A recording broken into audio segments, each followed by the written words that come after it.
What if I told you that someone managed to sell the Eiffel Tower? Not once, but twice.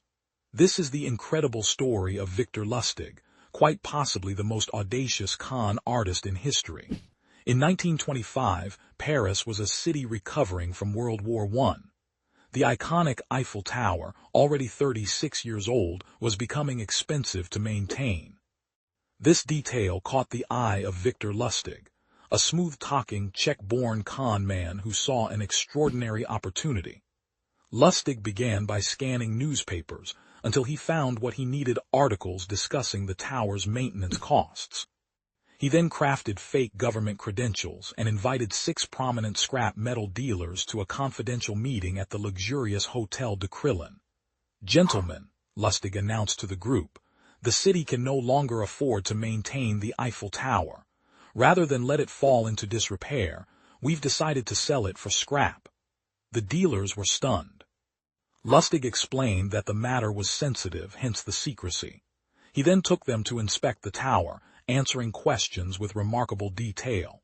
One dealer, André Poisson, seemed particularly interested. Lustig sensed his target. He arranged a private meeting with Poisson, confiding that, as a government official, his salary was insufficient.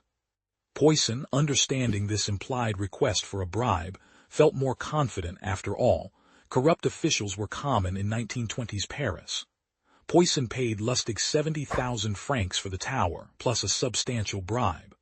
By the time he realized he'd been conned, Lustig was already in Vienna, counting his money. Embarrassed, Poisson never reported the crime.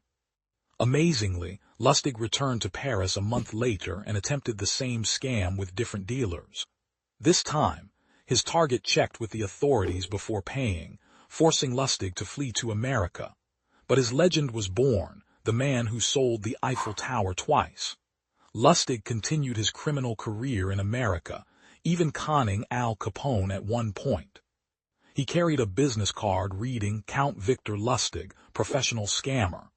When asked about his success, he famously said, "Every man wants to get rich, and they'll do almost anything to achieve it."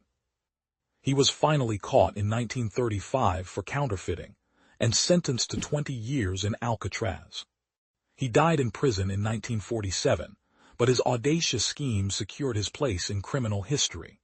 Today, the Eiffel Tower still stands proudly in Paris, having survived 2 world wars, countless storms, and yes, even being sold twice by a masterful con artist who proved that sometimes reality is stranger than fiction.